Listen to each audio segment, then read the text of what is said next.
സദ്യയിലെ ഒരു മെയിൻ ഐറ്റമാണ് ഉരുളക്കിഴങ്ങ് ഇഷ്ടമെന്ന് പറഞ്ഞിട്ടുണ്ടെങ്കിൽ ഉരുളക്കിഴങ്ങും തേങ്ങാപ്പാലും പിന്നെ കുറച്ച് മസാലയും കൂടെ ചേർക്കുമ്പോൾ കിട്ടുന്ന രുചി അത് വേറൊരു ലെവൽ തന്നെയാണ്. വീഡിയോയിലേക്ക് പോകും മുമ്പ് എല്ലാവർക്കും ഓണം സീരീസിന്റെ 7ാമത്തെ എപ്പിസോഡിലേക്ക് സ്വാഗതം. ഞാനിവിടെ 1/4 കിലോ ഉരുളക്കിഴങ്ങാണ് എടുത്തിട്ടുള്ളത്. ഇത് നമുക്കൊന്ന് പുഴുങ്ങിയെടുക്കണം. അപ്പോൾ ഇങ്ങനെ ചെറിയ കഷ്ണങ്ങളായിട്ട് അരിഞ്ഞ ശേഷം ഇതിലേക്ക് ആവശ്യത്തിനുള്ള വെള്ളവും കൂടി ചേർത്ത് കൊടുക്കുക. പിന്നീട് ഞാൻ ഇതിലേക്ക് 1/4 ടീസ്പൂൺ മഞ്ഞൾപ്പൊടി ചേർക്കുന്നുണ്ട്. മഞ്ഞൾപ്പൊടി വേണ്ടാത്തവർക്ക് അത് സ്കിപ്പ് ചെയ്യാം കേട്ടോ. സദ്യയിൽ കിട്ടുന്ന ഇഷ്ടു വെള്ള കളറിലായിരിക്കും, നമ്മൾ ഇത്തിരി യെല്ലോയിഷ് കളറിലാണ് ചെയ്യുന്നത്. ഉരുളക്കിഴങ്ങൊന്ന് പകുതി വേവാകുമ്പോൾ നമുക്കിതിലേക്ക് 1/2 ടീസ്പൂൺ ഉപ്പും കൂടി ചേർത്ത് കൊടുക്കാം. പിന്നീട് അടച്ച് വെച്ചിട്ട് നന്നായിട്ട് വെന്ത് കഴിയുമ്പോൾ ഇതിലെ ആവശ്യമില്ലാത്ത വെള്ളം നമുക്ക് ഡ്രെയിൻ ചെയ്ത് മാറ്റാവുന്നതാണ്. നമ്മൾ വെള്ളമൊക്കെ മാറ്റി എടുത്തിട്ടുണ്ട്. ഇഷ്ടം ഉണ്ടാക്കുന്നതിനായിട്ട് ഞാനിവിടെ ഒരു മുഴുവൻ തേങ്ങ ചിരകിയതാണ് എടുത്തിട്ടുള്ളത്. അത് 1 കപ്പോളം വരും. അതിന്റെ 2ാം പാലും 1ാം പാലും ആയിട്ട് നമ്മൾ സെപ്പറേറ്റ് ചെയ്ത് വെച്ചിട്ടുണ്ട്. ഇഷ്ടം ഉണ്ടാക്കുന്നതിനായിട്ട് ഞാൻ ഇവിടെ ഒരു കടായി എടുത്തിട്ടുണ്ട്. അതിലേക്ക് 2 ടേബിൾ സ്പൂണോളം വെളിച്ചെണ്ണ ഒഴിച്ചു കൊടുക്കുക. വെളിച്ചെണ്ണ നന്നായി ചൂടായി വരുമ്പോൾ അതിലേക്ക് കുറച്ച് കാഷ്യൂ നട്ട്സും കിസ്മിസും നമുക്ക് ചേർത്ത് കൊടുക്കാം. ഇഷ്ടത്തിലേക്ക് വേണ്ട മസാല നമുക്ക് എടുത്തു വെക്കാം. അതിനായിട്ട് 1 ടീസ്പൂണോളം പെരിഞ്ജീരകം, 1/2 ടീസ്പൂൺ കുരുമുളക്, ഒരു ചെറിയ കഷ്ണം കറുവപ്പട്ട, 2 ഏലയ്ക്ക, അതുപോലെ 2 ഗ്രാമ്പുമാണ് നമുക്ക് ആവശ്യമുള്ളത്. ഇത് ചൂടായ എണ്ണയിലേക്ക് ഇട്ട് കൊടുക്കാം. അടുത്തതായി ഞാൻ എടുത്തിട്ടുള്ളത് ചെറിയ കഷ്ണം ഇഞ്ചിയും 8 വെളുത്തുള്ളിയുമാണ്. ഇത് ചെറിയ കഷ്ണങ്ങളായിട്ട് അരിഞ്ഞ ശേഷം ഇതിലേക്ക് ഇട്ട് കൊടുക്കാം.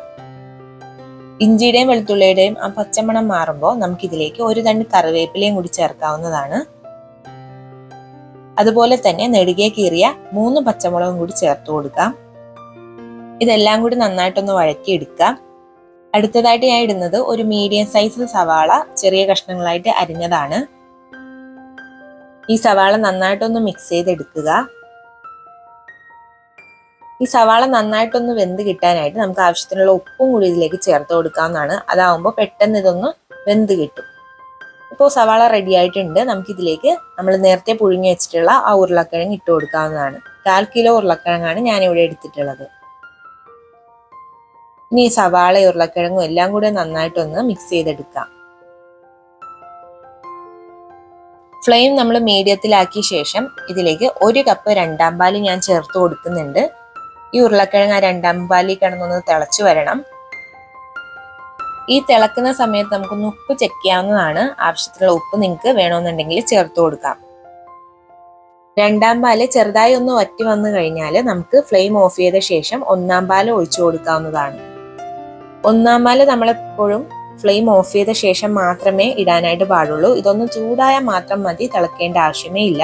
അപ്പോൾ നമ്മുടെ ഇഷ്ടം ഓൾറെഡി കഴിഞ്ഞിട്ടുണ്ട്. ഇനി ഇതിലേക്ക് നമ്മൾ വറുത്ത് വെച്ചിട്ടുള്ള അണ്ടിപ്പരിപ്പും കിസ്മിസും കൂടി ഇട്ട് കൊടുക്കാം. അപ്പോൾ നമ്മുടെ ടേസ്റ്റി ആയിട്ടുള്ള ഉരുളക്കിഴങ്ങ് ഇഷ്ടം ഇവിടെ റെഡി ആയിട്ടുണ്ട്. അപ്പോൾ നിങ്ങൾ എന്തായാലും ഇതൊന്ന് ട്രൈ ചെയ്ത് നോക്കുക ഈ ഓണത്തിന്. ഇത് നോക്കി ഉണ്ടാക്കുന്നവര് ഇത് ഉണ്ടാക്കിയിട്ട് എങ്ങനെ ഉണ്ടായെന്നൊന്ന് ഫീഡ്ബാക്ക് പറയണം കമന്റ് ബോക്സിൽ. അപ്പോൾ നെക്സ്റ്റ് ഒരു ഓണം വിഭവമായിട്ട് കാണും വരെ ബൈ.